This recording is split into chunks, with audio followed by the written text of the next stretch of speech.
Bonjour à tous. L'objectif de la vidéo est de voir comment on peut chauffer l'eau de sa piscine en utilisant l'énergie du soleil qui est une énergie gratuite.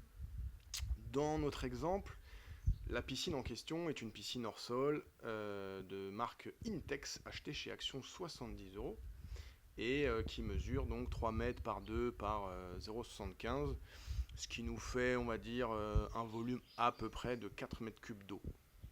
Voilà. Pour la réchauffer, j'ai récupéré un capteur solaire thermique de la marque Helio France. Vous voyez les références s'afficher à l'écran. Voici donc un schéma de l'installation. Il y a le panneau solaire qui est éclairé par le soleil, qui récupère donc la chaleur.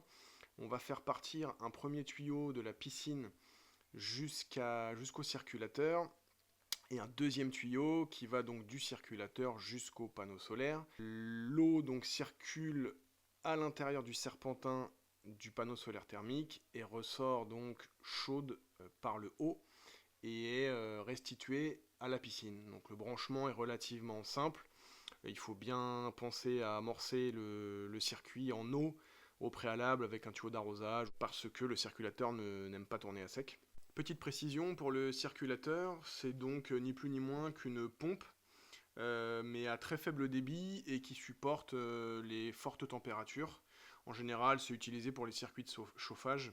Là, vous voyez sur les références techniques que ça peut aller jusqu'à 110 degrés, donc ce qui sera très amplement suffisant pour le besoin qu'on a sur ce cas-là.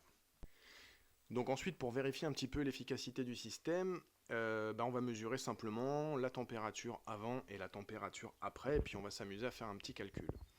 Donc là, vous voyez, en utilisant du matériel extrêmement professionnel, on mesure la température initiale de la piscine, qui est de 26 degrés, et ensuite, on va de l'autre côté du circuit et on voit à combien elle sort et on refait la même mesure et on voit qu'elle sort à 34 degrés. Donc on a quand même une différence de température de 8 degrés, ce qui n'est pas négligeable. Et maintenant pour faire notre petit calcul, on va mesurer le débit du circulateur. Donc on prend un seau gradué, un chronomètre et on se rend compte qu'on remplit 5 litres en à peu près 2 minutes 30, ce qui nous fait un débit de 120 litres par heure.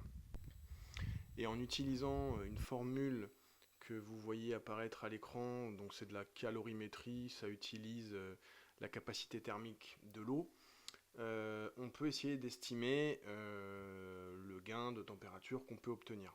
On applique donc la formule suivante, Q est égal à mc delta T. Le M correspond donc au débit massique. On a vu tout à l'heure qu'on était à 120 litres par heure, donc en débit massique ça fait 120 kg par heure. C, c'est une constante pour l'eau, est égale à 4,18. Et le delta de température, c'est donc 8 degrés.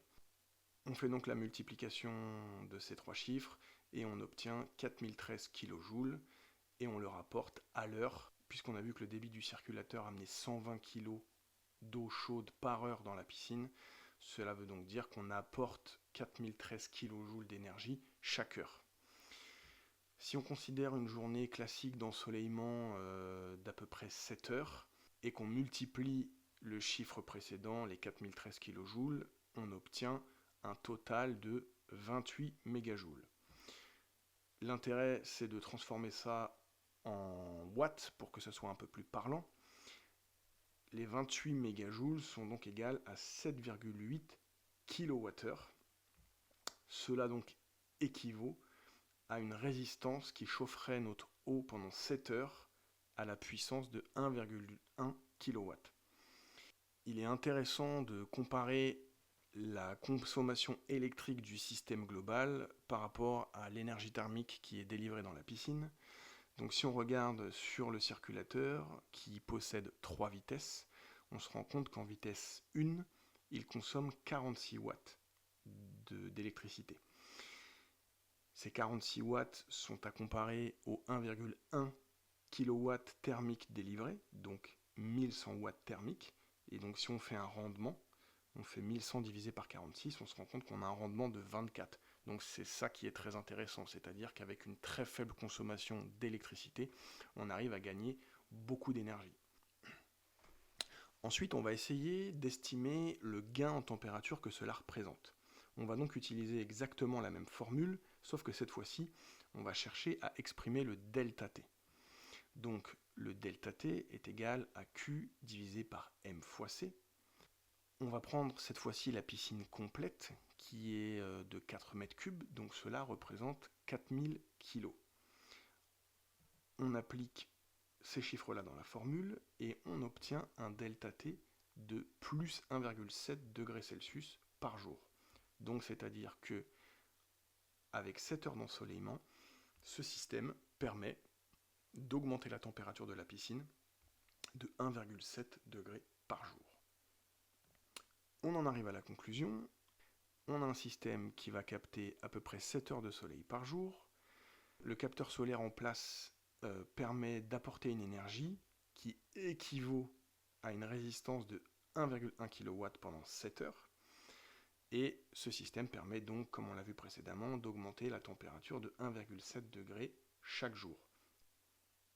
On arrive donc, par ce système, à augmenter la température de 1,7 degrés chaque jour de 4000 litres d'eau. Si on ramène ça au coût énergétique réel, en juin 2025, 1 kWh coûte à peu près 25 centimes d'euros. Donc ça veut dire que chaque jour on économise environ 2 euros. Voilà, c'est pas Byzance, mais c'est toujours ça de prix. En sachant que j'ai installé la piscine et rempli en eau il y a 5 jours et qu'elle était à 20 degrés, aujourd'hui elle est à 27, donc j'ai 7 degrés sur 5 jours, ça fait à peu près 1,4-1,5 degrés, donc on est assez cohérent, on est dans les bons ordres de grandeur. Voilà, donc cette installation relativement rustique et peu coûteuse et globalement facile à installer me permet de maintenir la température de la piscine à environ 27-28 degrés. Si vous n'avez pas de capteur solaire thermique, vous pouvez faire la même chose, le même type d'installation avec des éléments légèrement différents. Il existe des tapis ou des nappes qui sont à installer sur le sol ou sur le bord des piscines et qui grosso modo font à peu près le même travail. Après évidemment, plus la piscine est grande et plus elle sera longue à chauffer. Voilà, on arrive à la fin de la vidéo, dont l'objectif était de comparer la théorie et la pratique, en espérant que ces quelques calculs pourront vous être utiles sur vos propres installations. Merci d'avoir regardé la vidéo, et à bientôt. Salut!